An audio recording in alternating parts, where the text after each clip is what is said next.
श्री गणेशाय नमः। गणपति बप्पा मोरया।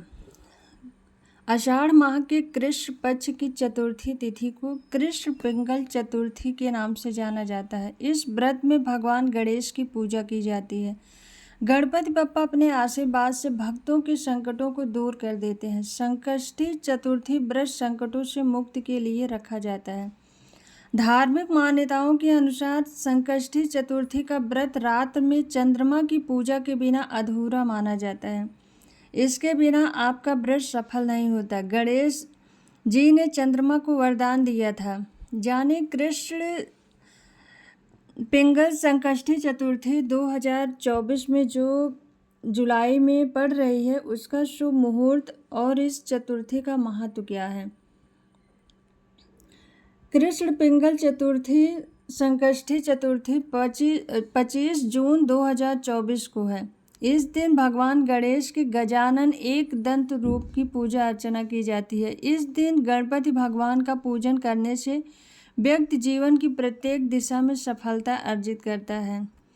आषाढ़ माह के कृष्ण पक्ष की चतुर्थी तिथि 25 जून 2024 को प्रातः 1:23 पर शुरू होगी और उसी दिन रात 11:10 पर इसका समापन होगा।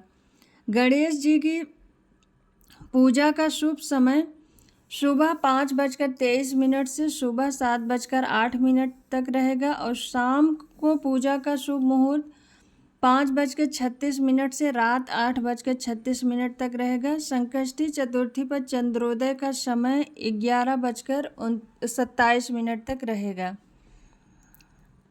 कृष्ण पिंगल संकष्टी चतुर्थी का महत्व क्या है। धार्मिक मान्यता है कि आषाढ़ माह में भगवान गणेश की पूजा उपासना करने से समस्त सुखों की प्राप्ति होती है। घर में सुख समृद्धि और खुशहाली आती है और समस्त कार्यों में सिद्धि प्राप्त होती है।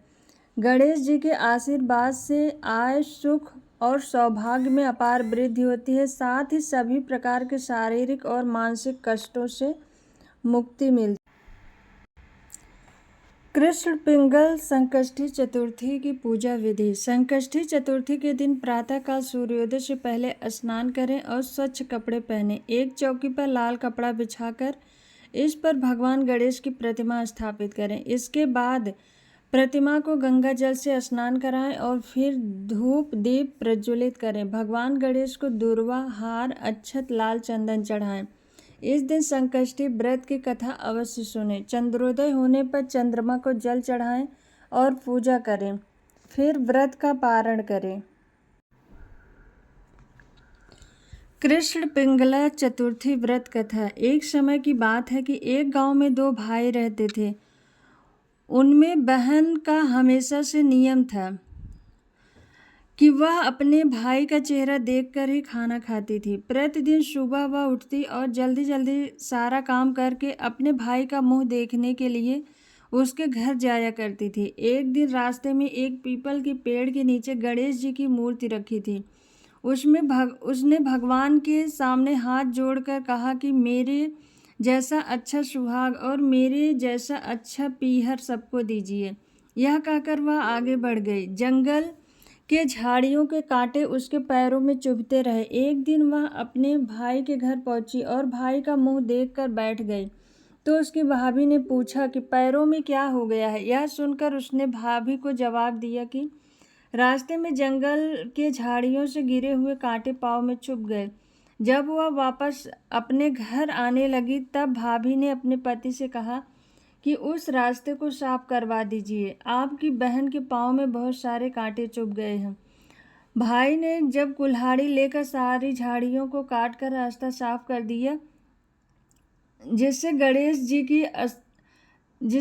जी का स्थान भी वहां से हट गया। यह देखकर भगवान क्रोधित हो गए और उसके भाई के प्राण ले लिए। जब लोग अंतिम संस्कार के लिए उसके भाई को ले जा रहे थे तब उसकी भाभी रोते हुए दोनों से कहने लगी, थोड़ी देर रुक जाओ, उसकी बहन आने वाली है। वह अपने भाई का मुख देखे बिना नहीं रह सकती है, उसका यह नियम है। जब लोगों ने कहा कि आज तो देख लेगी, पर कल कैसे देखेगी। हर दिन की तरह बहन अपने भाई का मुंह देखने के लिए जंगल में से निकली। जब जंगल में उसने देखा कि सारा रास्ता साफ किया हुआ है, जब वह आगे बढ़ी तो उसने देखा कि सिद्धि विनायक को भी वहां से हटा दिया गया है। तब उसने भाई के पास जाने से पहले गणेश जी को एक अच्छे स्थान पर रखकर उन्हें फिर से एक स्थान दिया और हाथ जोड़कर बोली, भगवान मेरे जैसा अच्छा सुहाग और मेरे जैसा अच्छा पीहर सबको देना। और यह बोलकर आगे निकल गए। तब भगवान सिद्ध विनायक ने उसे आवाज़ लगाई और कहा कि बेटी, इस खेजड़ी की 7 पत्तियां लेकर जा और उसे कच्चे दूध में घोलकर भाई के ऊपर छींटे मार देना, वह जीवित हो जाएगा। यह सुनकर जब बहन पीछे मुड़ी तो वहाँ कोई न था। फिर उसने सोचा कि ठीक है, जैसा सुना वैसा ही कर लेती हूँ। वह 7 खेजड़ी की पत्तियां लेकर अपने भाई के घर पहुंची। उसने देखा वहाँ कई लोग बैठे हुए हैं, भाभी बैठी रो रही है और भाई की लाश रखी है। तब उसने उन पत्तियों को बताए हुए नियम के जैसे अपने भाई के ऊपर इस्तेमाल किया। उसका भाई फिर से जीवित हो गया।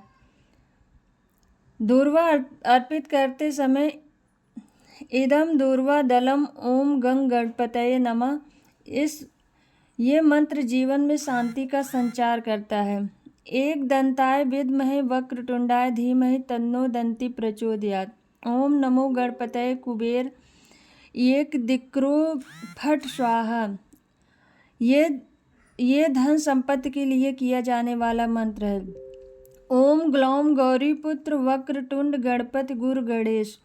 ग्लौम गणपति रिद्धिपति सिद्धिपति मेरे कर दूर क्लेश। यह मंत्र जीवन में परेशानी को दूर करता है। ओम एक दंताय विद्महे वक्रतुंडाय धीमहि तन्नो बुद्धि प्रचोदयात्। उसके बाद पूजा संपन्न करने के बाद अंत में भगवान गणेश जी की आरती करें और फिर चंद्रोदय जब निकल जाए, चंद्रमा का उदय हो, तब चंद्र दर्शन के बाद ही, चंद्र को अर्घ्य देने के बाद ही आपका व्रत पूरा होगा। उसके बाद आप फलाहार कर सकते हैं। बोलो गणपति बप्पा मोरया, मंगल मूर्ति मोरया।